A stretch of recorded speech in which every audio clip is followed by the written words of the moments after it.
ఇక్కడ ప్రధానమైనటువంటి గెలుపు ఎవరిది అనేటువంటి కోణంలో అభ్యర్థులకు సంబంధించిన దానిలో ఒకసారి అనాలిసిస్ చేద్దాం. రైట్, కొంచెం టైం పడుతుంది, జాగ్రత్త ఇరండి.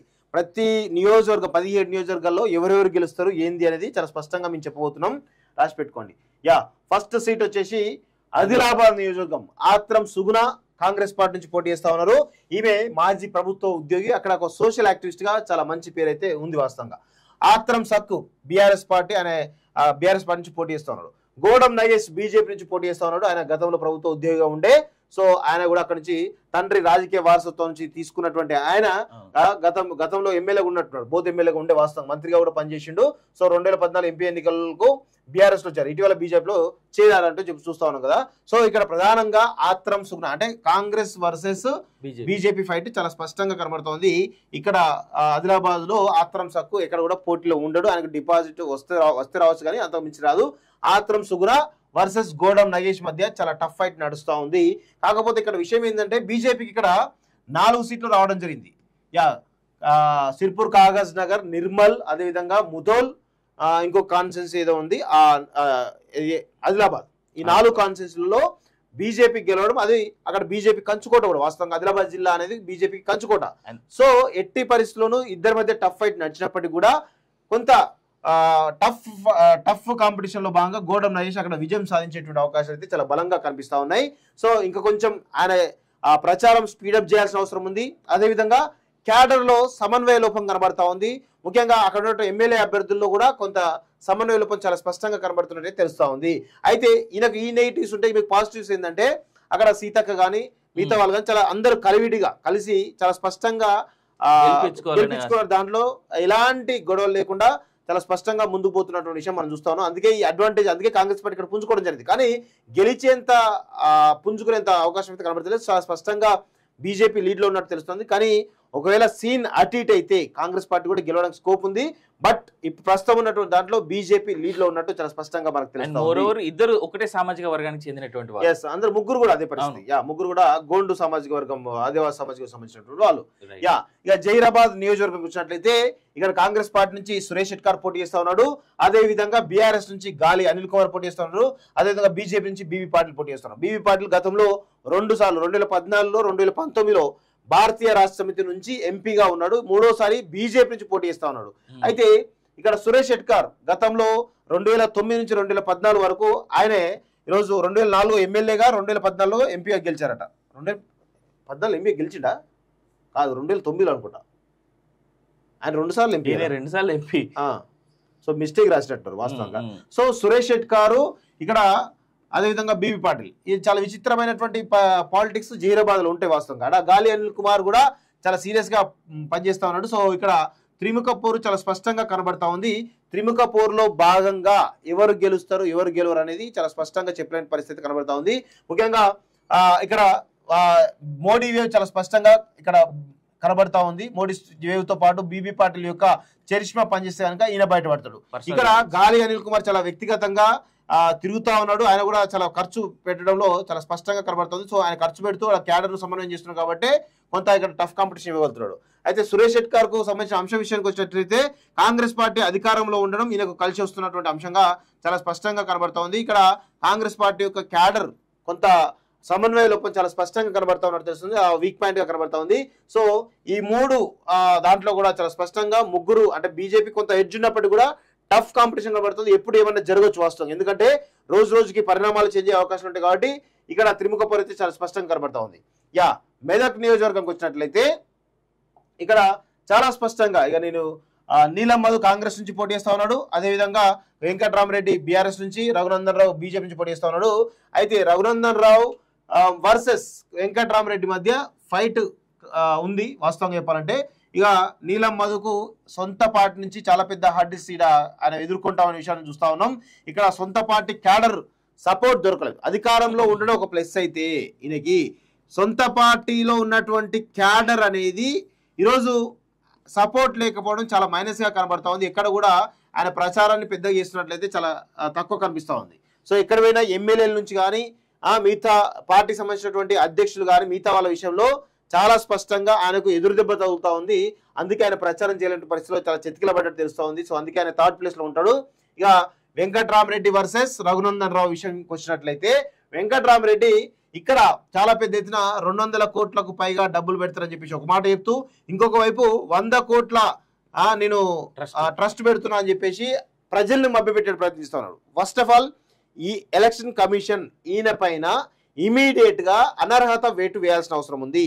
ఎందుకంటే ఈ విధంగా నేను 100 కోట్లతోటి ఈరోజు ట్రస్ట్ ఏర్పాటు చేస్తా అని చెప్పడం అంటే ప్రజలకు ఒక రకమైనటువంటి డబ్బులను అప్పచెప్తున్నట్టే. ఇది ఎన్నికల కమిషన్ రూల్స్ కు విరుద్ధంగా ఈరోజు ఉన్నట్టే కనబడతా ఉంది. సో ఇమీడియట్ గా ఈయన పైన అనర్హత వేటు వేయాలి వాస్తవం చెప్పాలంటే.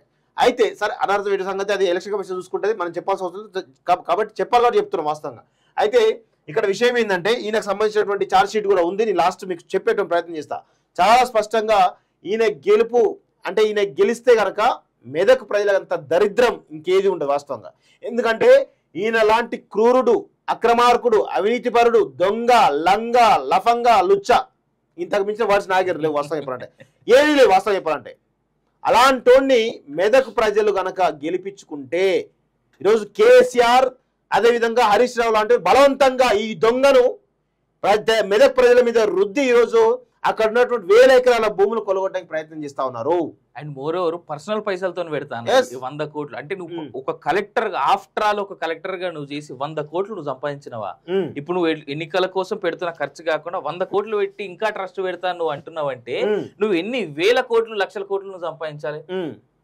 సో బేసికల్ గానే ఈయనకు అక్కడ ఏది మెదక్ పరిధిలో దాదాపు 50,000 కుటుంబాలకు ఈయన అన్యాయం చేసిండు. 50,000 కుటుంబాలు ఎవరు కూడా ఈయనకు ఓట్లేరు. 50,000 కుటుంబాలు 50,000 ఓట్లు కావు, 50,000 కుటుంబాలు అంటే ఆల్మోస్ట్ 2 నుంచి 3 లక్షల ఓట్లు ఈయనకు ఫస్ట్ మైనస్ వాస్తవం చెప్పాలంటే. సో ఇందులో రఘునందన్ రావుకు అడ్వాంటేజ్ ఏమైతుంది అంటే బీజేపీ వేవ్, మోడీ మానే అనేది చాలా స్పష్టంగా మెదక్ లో కనబడతా ఉన్న విషయం చాలా స్పష్టంగా మేము చూస్తా ఉన్నాం. అదేవిధంగా గతంలో దుబ్బాకలో ఓడిపోవడం కావచ్చు, అంతకుముందు 2019లో కూడా మెదక్ నుంచి పోటీ చేసి 2,40,000 ఓట్లు ఎన్నో రావడం జరిగింది. సో ఈసారి ఆయన ఒక వెల్ నోటెడ్ ఫేస్. ఆయన పార్లమెంట్ లో ఉంటే వాయిస్ వినిపించగలుగుతాడు, చాలా అద్భుతంగా మాట్లాడగలుగుతాడు, ఆ ప్రజా సమస్యపై కొట్లాడగలుగుతాడు ఒక నమ్మకం ఈరోజు ప్రజలకు ఉంది. కాబట్టి ఈయనకు చాలా ఎడ్జ్ చాలా స్పష్టంగా కనబడతా ఉంది వాస్తవంగా. సో వీళ్ళిద్దరిలో ఉన్నటువంటి నెగిటివ్స్ రఘునందన్కు లేవు. రఘునందన్కు ఉన్నాయి, 1-2 ఉండొచ్చు, కానీ అవి చెప్పుకోదగ్గ నెగిటివ్స్ లా కనబడతలేదు వాస్తవంగా. ఎందుకంటే దుబ్బాకలో మొన్న ఓడిపించుకున్న దానిలో కొత్త ప్రముఖులు ఎందుకు గెలిపించుకున్నాం, అనవసరంగా ఓడించుకున్నాం అనే దాంట్లో ప్రజలు చాలా ఇబ్బందికరంగా పరిస్థితుల్లో ఉన్నారు వాస్తవంగా. సో దుబ్బాకలనే పెద్ద ఎత్తున మెజార్టీ వచ్చే అవకాశం కనబడుతున్నాయి. దుబ్బాకలో, సిద్దిపేటలో, గజ్వేల్లో, మెదక్లో, పటాన్చెరులో, సంగారెడ్డిలో చాలా స్పష్టమైనటువంటి మెజార్టీ తోటి రఘునందన్ రావు దూసుకుపోతున్న విషయం కూడా మనం చూస్తా ఉన్నాం. సో స్పష్టంగా అక్కడ మెదక్లో రఘునందన్ రావు గెలుపు ఖాయం. ఇక నెక్స్ట్ చూసినట్లయితే నల్గొండ నియోజకవర్గంలో కుందూరు రఘువీర్ రెడ్డి అదేవిధంగా కాంగ్రెస్ పోటీ చేస్తా ఉన్నాడు. కంచెల కృష్ణారెడ్డి బీఆర్ఎస్ పోటీ చేస్తున్నాడు. శానంపూడి సైదిరెడ్డి బీజేపీ నుంచి పోటీ చేస్తా ఉన్నాడు. అయితే ఇక్కడ ఈ వారసత్వం విషయంలో ఈయనకు చాలా పెద్ద దెబ్బ కనబడుతుంది. సరే అది నల్గొండ అనేది కాంగ్రెస్ కంచుకోటనే కావచ్చు, కానీ ఈడ కంచెల కృష్ణారెడ్డికి ఏమో మొత్తం సపోర్ట్ నిల్లు, బీఆర్ఎస్ పార్టీ నుంచి సపోర్ట్ 0 వాస్తవం చెప్పాలంటే. ఏది లేదు, ఓన్లీ నిన్న కేసీఆర్ పోతుంది కదా, అందుకే క్యాడర్ కొంత సమాయత్తమైంది తప్ప కనీసం ఏది పొట్టి జగదీశ్వర్ రెడ్డి కూడా కనీసం పట్టించుకునే పరిస్థితులు లేడు అక్కడ, ఆయన కూడా సపోర్ట్ లేదు ఇక్కడ. సో అందుకే చాలా స్పష్టంగా ఇక ఈయన తీసేయండి, ఈయన డిపాజిట్ వచ్చే గగనం వాస్తవం చెప్పాలంటే. ఇక ఫైట్ బిట్వీన్ ఇక జానారెడ్డి కుందూరు రఘువీరెడ్డి వర్సెస్ సైదిరెడ్డి కనబడతా ఉంది. అక్కడ సైదిరెడ్డి కూడా కొంత ఇబ్బందికర పరిస్థితి ఉన్నది వాస్తవంగా. అంటే బీజేపీని ఇంకా పెంచాలని దాంట్లో చాలా పెద్ద ఎత్తున ప్రయత్నాలు చేస్తున్నప్పటికీ కూడా, సో వీళ్ళిద్దరి మధ్య టఫ్ ఫైట్ కనబడతా ఉన్నప్పటికీ కూడా కొంత కాంగ్రెస్ పార్టీకి ఎడ్జ్ కనబడతా ఉంది. కానీ రోజు రోజుకి సైదిరెడ్డి పుంజుకుంటా ఉన్నాడు. సైదిరెడ్డి కొంచెం స్ట్రాంగ్ గా ఈరోజు పెద్ద ఎత్తున పుంజుకుంటే విషయం కూడా మనం చూస్తా ఉన్నాం. సో నల్గొండ ఎప్పుడైనా ఈక్వేషన్ మారే అవకాశం కూడా కనబడతా ఉన్నాయి. ఇక భువనగిరి నియోజకవర్గానికి సంబంధించిన వచ్చినట్లయితే ఇక భువనగిరిలో చామల కిరణ్ రెడ్డి వర్సెస్ బూర నరసింహ గౌడ్ ఫైటే, ఇక్కడ బీజేపీ వర్సెస్ కాంగ్రెస్ ఫైటే చాలా స్పష్టంగా కనబడతా ఉంది. ఇక క్యామ మల్లేష్ కి ఇక పెద్ద ఎత్తున ఆయన సపోర్ట్ లేదనే విషయం కూడా చాలా క్లియర్ గా కనబడుతుంది. ఇక్కడ కూడా కనబడతలేదు. సో ఇక్కడ విషయం ఏంటి అంటే కోమటిరెడ్డి బ్రదర్స్ యొక్క సపోర్ట్ ఎవరికి ఉంది అనేది ఇక్కడ చాలా స్పష్టంగా మనం గమనించాలి. కోమటిరెడ్డి బ్రదర్స్ యొక్క సపోర్టు చామల కిరణ్ రెడ్డికి ఉంటే కొంత బయటపడే అవకాశాలు ఉంటాయి. కానీ కోమటిరెడ్డి బ్రదర్స్ యొక్క సపోర్టు చాలా స్పష్టంగా ఈయన కొరబడింది అంటే ఇండైరెక్ట్ గా ఈరోజు బూర నరసింహ గౌడ్కు సపోర్ట్ దొరుకుతా ఉంది. సో బూర నరసింహ గౌడ్ ఎందుకు సపోర్ట్ దొరుకుతుంది అంటే చామల కిరణ్ రెడ్డి గనక ఎంపీ అయితే గనక ఖచ్చితంగా కోమటిరెడ్డి బ్రదర్స్ కి ఏకు మేకే కూర్చుంటాడు. మొన్న చెప్పిండు ఎవరు రేవంత్ రెడ్డి చాలా స్పష్టంగా చెప్పిండు. ఆ వీడియో కూడా ఉంటుంది చూడండి మీరు. నా రైట్ హ్యాండ్ కోమటిరెడ్డి వెంకటరెడ్డి, నా లెఫ్ట్ హ్యాండ్ కోమటి రాజగోపాల్ రెడ్డి, మరి ఇంకొకరు కావాలి కదా, అంటే వీళ్ళిద్దరిని తొక్కేటోడు ఒకరు కావాలి కదా, అందుకే చామల కిరణ్ తీసుకొస్తానని చెప్పి ప్రజలకు ఇండైరెక్ట్ గా చెప్పిండు. సో కోమటిరెడ్డి బ్రదర్స్ అది గ్రహించినప్పుడు వాళ్ళు చాలా తెలివికలు, రేవంత్ రెడ్డి కంటే తెలివికలు కాబట్టి, ఎందుకంటే బోరనర్సగౌడ్ గెలిపిస్తే ఏమవుతుంది అంటే చాలా స్పష్టంగా ఆయన వివాదారహితుడు, ఎక్కడ కాంట్రవర్సీ పోడు, వాళ్ళ వాళ్ళ వాళ్ళ చిల్లర రాజకీయాలు అసలు ఏలు కూడా పెట్టాడు. వాస్తవంగా చెప్పండి ఆయనకి ఏంటంటే భువనగిరిలో నా కాన్స్టిట్యూన్సీ పరిలో ప్రజలకు నేను మంచి చేస్తున్నాను లేదా, నిధులు ఇస్తున్నాను లేదా, ఇవే తప్ప ఆయనకి వేరే ధ్యాస ఉండదు వాస్తవంగా. సో అలాంటి సౌమ్యుని గెలిపించుకుందాం దానిలో కోమటిరెడ్డి వాళ్ళకు ఆల్రెడీ క్లారిటీ ఉంది వాస్తవంగా. సో అక్కడ చాలా స్పష్టంగా అవుట్ రైట్ బోరనర్సగౌడ్ గెలవబోతున్నాడు, నో డౌట్ అలా. యా కడియం మహమ్మద్ కావ్య నజీర్ అని చెప్పేసి ఆడ పెద్ద ఎత్తున ప్రచారం జరుగుతా ఉంది వాస్తవంగా. దట్టు నిన్న రాజా మొన్న చేసిన స్టేట్మెంట్ రాజా కూడా మనోళ్ళు ఎస్సీ కాదు బీసీ బిడ్డ అని చెప్పేసి అన్నాడు. సో ఎవరిని శ్రీహరిని అండ్ ఇంకో మాట ఏమన్నాడు, శ్రీహరికి సంబంధించి మొత్తం డాక్యుమెంట్స్ అనేది తీయాలి. సో ఆ డాక్యుమెంట్స్ తీస్తే ఎస్సీ అవుతాడా బీసీ అవుతాడా అందరికి తెలుస్తుంది, అప్పుడు దాన్ని బట్టి మనం మాట్లాడుకుందాం అని అన్నాడు. ఇక్కడ విషయం ఏంటంటే మీరు రాజే టాపిక్ వచ్చింది కాబట్టి మీరు క్యాస్ట్ గురించి చెప్తున్నారు కాబట్టి, కడియం వాళ్ళ ఫాదర్ వచ్చేసి బైండ్ల కమ్యూనిటీ, వాళ్ళ మదర్ వచ్చేసి Padmashali community. Correct. So Kadiyam వాళ్ళ బిడ్డ ఇప్పుడు కడియం కావ్య, ఈమెనేమో సరే ఈ బైండ్ల అని చెప్తా ఉన్నారు. సో వాళ్ళ హస్బెండ్ ఏమో నజీర్ ముస్లిం. సో ఇదంతా విచిత్రమైనటువంటి కాంబినేషన్ కనబడతా ఉంది. సో మరి అసలు విషయం ఏంది అంటే చాలా స్పష్టంగా మనం చెప్పాల్సిన విషయం ఏంటంటే, అసలు ఇక్కడ కడియం కావ్య బైండ్ల ఎస్సీకి సంబంధించిన ఆమెనా, ముస్లిం సంబంధించిన ఆమెనా, బీసీనా, క్లారిటీ లేదు ఇక్కడ. సో ఇలాంటి వాటిపై క్లారిటీ తీసుకోవాల్సిన అవసరం ఉంది వాస్తవంగా. సో ఇక్కడ విషయం ఏంటంటే ఈమె కొంతమందిని అడుగుతున్న విచిత్రమైన అనుభవం నాకు వరంగల్. అసలు ఈమె second place or third place లో ఉంటాడు, అదే థర్డ్ ప్లేస్ లో కూడా ఉంటుందా అని అడుగుతా ఉంటది. చూడు ఖచ్చితంగా మారపల్లి సుధీర్ కుమార్ సెకండ్ ప్లేస్ వస్తుందని చెప్పేసి అంటా ఉన్నారు. అది చిత్రం అనిపించింది నాకు. వాస్తవం నాకు తెలిసి మేబీ అంటే మనిషి మీద కంటే కూడా కేవలం కార్ మీద కాదు ఈమె మీద కోపం, కడేశ్వరి మీద కోపంతో అది కదా ప్రాబ్లం ఇక్కడ. కడియం శ్రీహరి మీద కోపంతో బీఆర్ఎస్ లో ఉన్న ఓటు బ్యాంక్ కూడా ఈరోజు చాలా స్పష్టంగా నిన్ను రాసి పెట్టుకోండి మిత్రులారా. ఇది చాలా స్పష్టంగా కడియం శ్రీహరి వాళ్ళ కూతురు కడియం కావ్య బీఆర్ఎస్ పార్టీ నుంచి టికెట్ తీసుకొని ఆ టికెట్ ను రిజెక్ట్ చేసి ఆ తర్వాత మళ్ళీ కాంగ్రెస్ పార్టీ చేయడంతో ముఖ్యంగా బీఆర్ఎస్ సంబంధించినటువంటి క్యాడర్ అంతా కూడా చాలా కోపంతో ఉన్నారు. సో ఆ కోపంతో ఏం చేస్తున్నారు అంటే విచిత్రమైన అనుభవం ఏంటంటే, ఇక్కడ మారపల్లి సుధీర్ కుమార్ ఎట్లా గెలిచే పరిస్థితి లేదు కాబట్టి మనం ఈమెను ఓడించాలంటే బీఆర్ఎస్ ఓట్ బ్యాంక్ అంతా కూడా ఆర్ రమేష్ కు షిఫ్ట్ చేస్తా ఉన్నారు. ఇది చాలా స్పష్టమైనటువంటి చర్చ బీఆర్ఎస్ క్యాడర్ జరుగుతూ ఉంది. సో అసలు వరంగల్ లాంటి కాంగ్రెస్ కంచుకోటలో ఈరోజు ఆర్ రమేష్ ఈరోజు మోడీ హవాతోటి ఇక్కడ చాలా స్పష్టంగా 5 to 6% ఓట్ల మెజారిటీలో లీడ్ లో ఉన్న ప్రస్తుతం ఉన్నటువంటి దాంట్లో. సో ఈమె నిన్న ఏదో చెప్తా ఉన్నాయి, నిన్న ఏదో వీడియో కూడా ఉన్నది, ఒక వీడియో కూడా చూపించాలి మీకు. చాలా స్పష్టంగా ఆ వీడియో చూస్తే మీకు నవ్వొస్తుంది వాస్తవం చెప్పాలంటే. ఆమె కాంగ్రెస్ గురించి మాట్లాడుతూ ఏదో చెప్తుంది వీడియోలో. నిన్న ఒకసారి ఓపెన్ చేయాలి, వాట్సాప్ ఓపెన్ చేయి, అలా స్క్రీన్లో.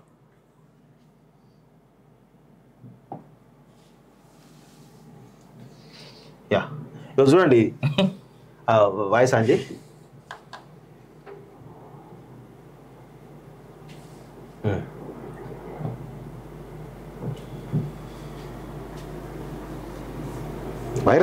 మోడీ హవా సాగుతుందని ఒక దిక్కు, కాంగ్రెస్ హవా రాష్ట్రం ఒక దిక్కు, దీన్ని ఎలా తట్టుకోవాలి? అయితే మోడీ హవా ఏంటంటే కేంద్రంలో ఉంది, రాష్ట్రంలో ప్రస్తుతం కాంగ్రెస్ హవా అనుకుంటున్నారు కానీ అది జస్ట్ ఒక ఈదురుగాలు లాంటిదే, కొన్ని రోజుల నుండి వెళ్ళిపోతుంది.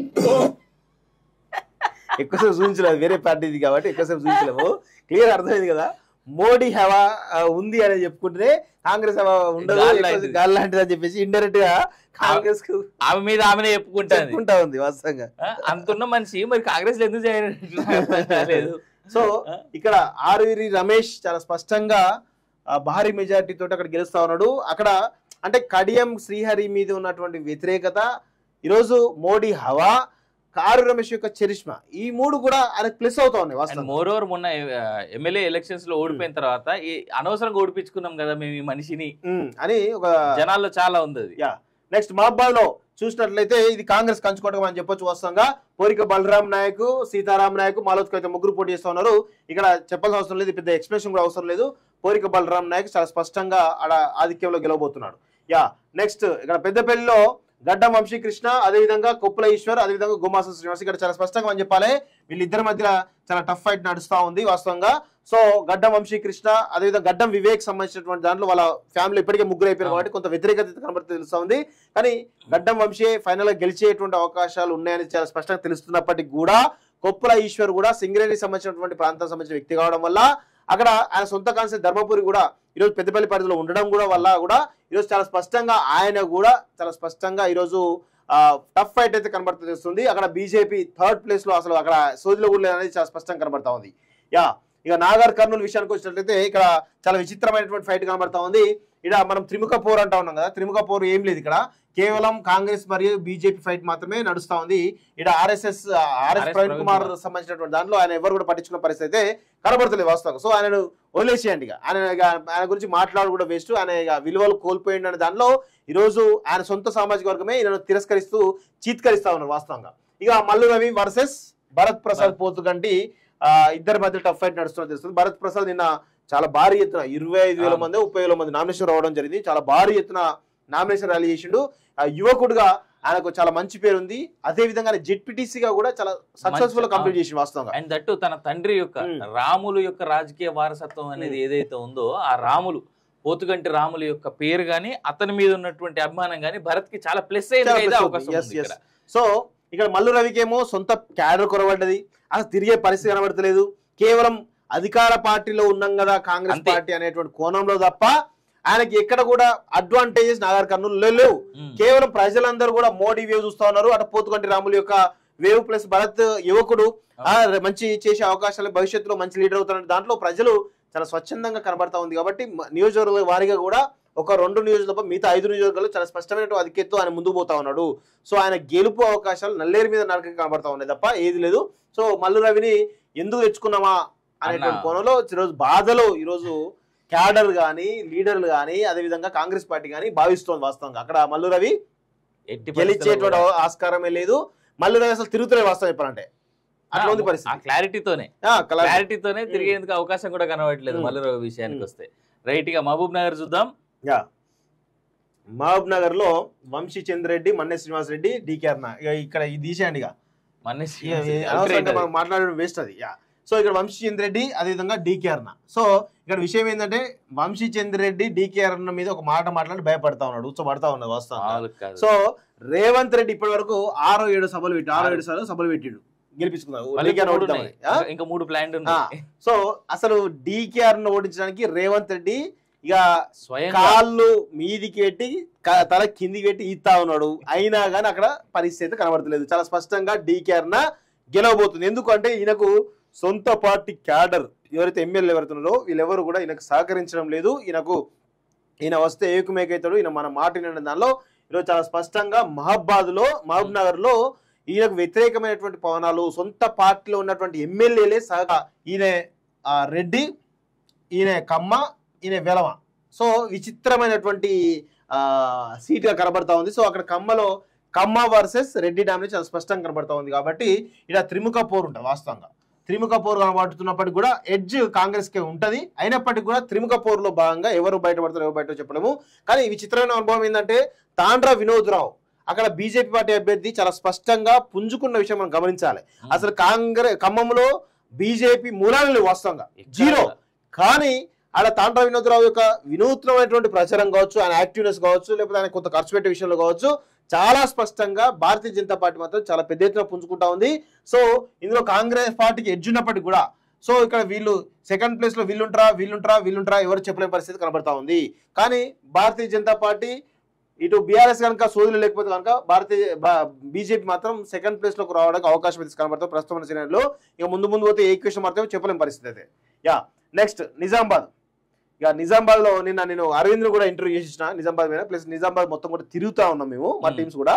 చాలా స్పష్టంగా మోడీకి సంబంధించినటువంటి వేవ్తో పాటు అరవింద్ పసుపు బోర్డు అంశం, అరవింద్కు క్లారిటీ ఉంది. పసుపు రైతులు ఖచ్చితంగా బీజేపీ వెంటే ఉన్నారు అనడానికి చాలా స్పష్టంగా ఆయన గతంలో 5 సంవత్సరాలుగా అంటే కరోనా టైం తీసేస్తే 3-4 సంవత్సరాలుగా ఆయనే పసుపు రైతులకు ఇచ్చినటువంటి సబ్సిడీల విషయంలో కావచ్చు, లేకపోతే పథకాలు ఏవైతే ఉన్నాయో వాటి విషయంలో కావచ్చు, బెనిఫిషియల్ విషయంలో కావచ్చు, పసుపు రైతులు చాలా సంతోషంగా ఉన్న విషయం మాట వాస్తవం.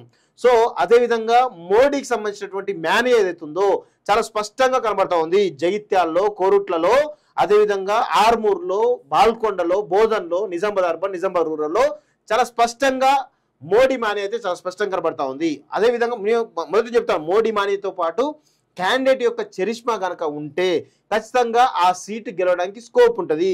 సో ఇక్కడ అరవింద్కు అడ్వాంటేజ్ ఏంటంటే అక్కడ మోడీ మాని స్పష్టంగా ఉంది, కానీ అరవింద్ కూడా పసుపు బోర్డు తేవడంలో సక్సెస్ఫుల్ అయింది వాస్తవంగా. సో ప్రధాని మోడీని తీసుకొచ్చి ప్రకటన చేపించడంతో రైతులంతా ఈ రోజు పాజిటివ్ కనబడతా ఉన్నారు. ఒకటి, రెండోది గల్ఫ్ కార్మికుల అంశం కూడా ఈ రోజు పెద్ద ఆయనతో కూడా అడిగినాం. గల్ఫ్ కార్మికులు ఏం చేస్తామంటే చాలా స్పష్టమైనటువంటి దాంట్లో ఉన్నాడు.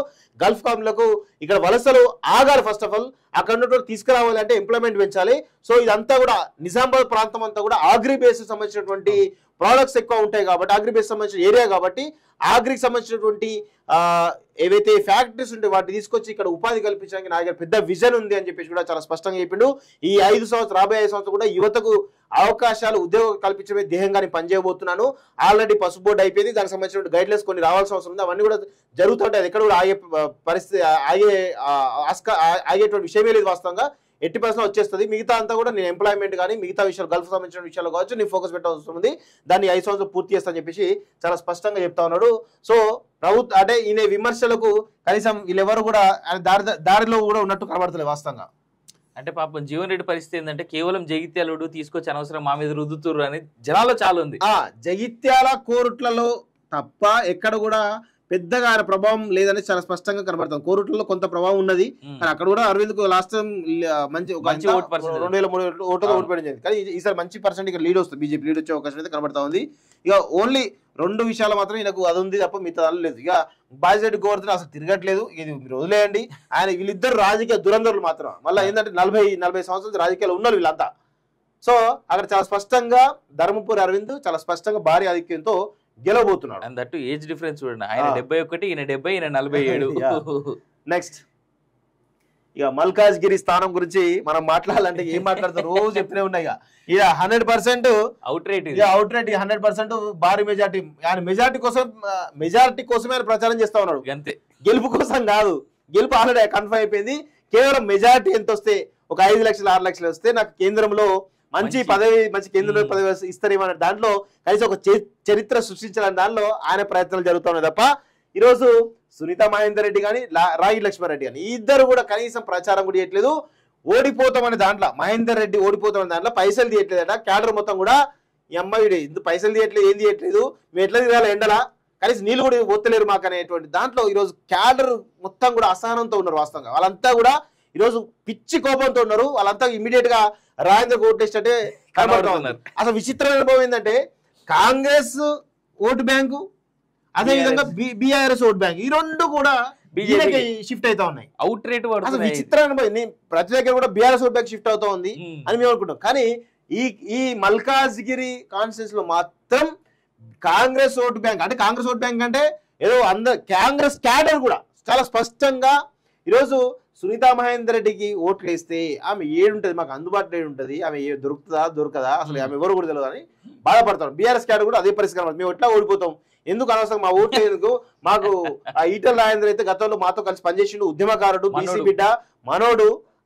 సౌమ్యుడు, అప్పుడు ఈ పార్టీలకు అతీతంగా మేము ఇప్పుడు పోయినా కానీ సహాయం చేసేటోడు, అలాంటి మేము కాపాడుకోవాలని దానిలో ఈరోజు పెద్ద ఎత్తున ఈరోజు ఈటల రాజేందర్ గురించి ఆయన స్పష్టంగా దాదాపు మేము మొన్ననే చెప్పినాం 3 నుంచి 5 లక్షలు అనుకుంటాం, ఇంకా పెరుగుతా ఉంది, లీడ్ పెరుగుతా ఉంది రోజు రోజుకి, ఏదో ఇక సెన్సెక్స్ పెరిగినట్టే పెరుగుతా ఉంది వాస్తవం చెప్పాలంటే. నెక్స్ట్ చేవెళ్ళ ఇక విచిత్రమైనటువంటి అనుభవం కనబడతా ఉంది. రంజిత్ రెడ్డి, కాసాని జ్ఞానేశ్వర్, కొండ విశ్వేశ్వరరెడ్డి, ఇక్కడ వాస్తవంగా వీళ్ళిద్దరి మధ్యలోనే ఫైట్ ఉంటది. ఇక కాసాని జ్ఞానేశ్వర్ పాపం మంచి వ్యక్తి, మనం చెప్పడానికి లేదు కానీ ఈ ఏజ్ లో ఆయన ఇబ్బందికర పరిస్థితులు ఆయన పోటీ చేయించి ఆయన ఇబ్బందులు పెడుతుంటే చాలా స్పష్టంగా తెలుస్తా ఉంది.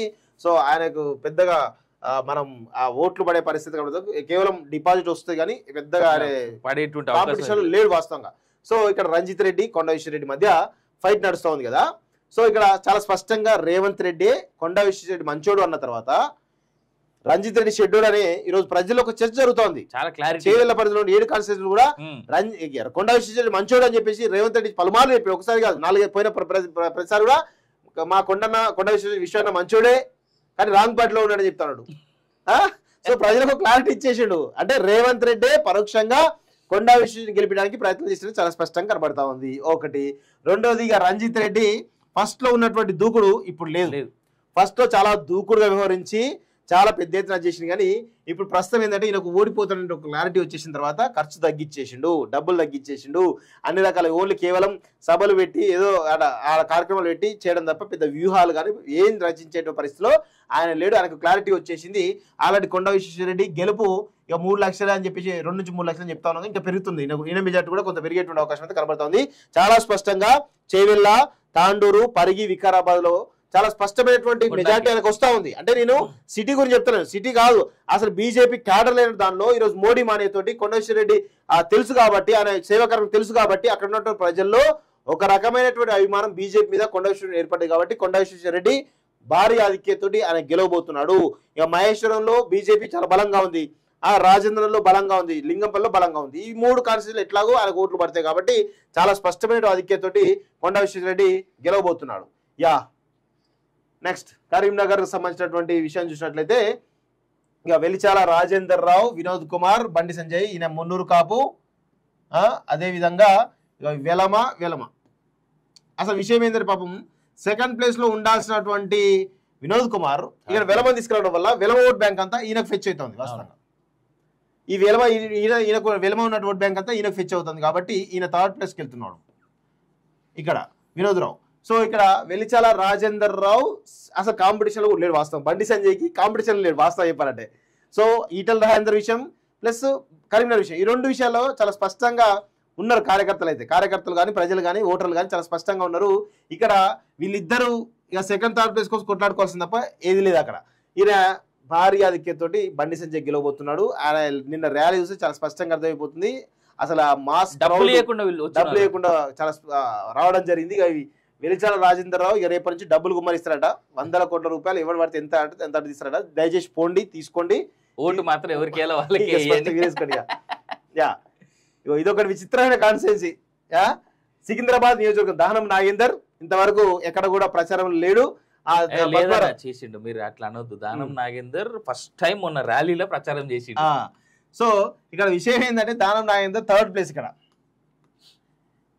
ఇక్కడ fight between Padmarao Goud and Gangapuram Kishan Reddy మధ్యనే ఉన్నది వాస్తవంగా. సో ఇక్కడ విషయం ఏంటంటే ఫస్ట్ లో కొంత హార్డీస్ ఎదుర్కొన్నటువంటి కిషన్ రెడ్డి రాను పుంజుకుంటూ వస్తా ఉన్నాడు. సో పద్మారావు గౌడ్ టికెట్ వచ్చిన తర్వాత కొంత ప్రచారంలో ముందున్నాడు, ఇప్పుడు ఏమైనా తగ్గింది వాస్తవంగా. ఆ ఈక్వేషన్స్ అన్ని బ్యాలెన్స్ అవుతా ఉన్నాయి. సో కొంత మోడీ వేవ్ తోటి కొంత ఆధిక్యంలో కొనసాగుతున్నట్టయితే కిషన్ రెడ్డి చాలా స్పష్టంగా తెలుస్తా ఉంది. ఆయన గెలిస్తే ఇక రేపటి రోజు నేను ఇంతకుముందు చెప్పిన ఆయన గెలిస్తే ఎంపీ గెలిస్తే ఇక్కడ ఉండడు. అవును, జాతీయ స్థాయిలో భారతీయ జనతా పార్టీకి కాబోయే జాతీయ అధ్యక్షుడిగా కిషన్ రెడ్డి ఉండబోతున్నాడు. కేంద్ర మంత్రి ఎట్లా అవుతాడు కానీ అంతకంటే మించిన పదవి జాతీయ అధ్యక్షుడు కాబోతున్నాడు కాబట్టి ప్రజలకు ఒక క్లారిటీ ఉంది కాబట్టి ఆయన గెలిచేటువంటి అవకాశాలు చాలా స్పష్టంగా ఉన్నట్టు తెలుస్తా ఉంది. నెక్స్ట్ హైదరాబాద్ లో విషయానికి వచ్చినట్లయితే గడ్డం శ్రీనివాస్ యాదవ్, వలీవుల్లా సమీర్, అదే కొంపెల్లి మాధవీలత, అసదుద్దీన్ వైసీ, ఇక వీళ్ళ గురించి మాట్లాడంటే ఇక్కడ చాలా స్పష్టంగా ఎంఐఎం వర్సెస్ బీజేపీ ఇద్దరి మధ్యలోనే టఫ్ ఫైట్ కనబడతా ఉన్నట్టు తెలుస్తా ఉంది. ఓవైసీ కొంత లీడ్ లో ఉన్నాడు వాస్తవంగా, కానీ ఎప్పుడు ఏం జరగకూడదు తెలియదు. కావాలని హిందూ ఓట్ బ్యాంక్ ని చీల్చడానికి ఈరోజు పెద్ద ఎత్తున ప్రచారం అయితే జరుగుతుంది. ఇన్ని సంవత్సరాలు ఎన్నడూ రోడ్డు మీద రానోడు కనీసం ఇప్పటికైనా రోడ్డు మీదకి వచ్చేది. ఈ విషయంలో మాధవీలతను చాలా మెచ్చుకోవాలి మనం. సో మొత్తానికి రోడ్ల మీద తీసుకొచ్చిండు, ఆకాశంలో రోడ్ల మీద తీసుకొచ్చినటువంటి పరిస్థితి కనబడుతున్నట్టు మనకైతే క్లియర్ గా తెలుస్తుంది.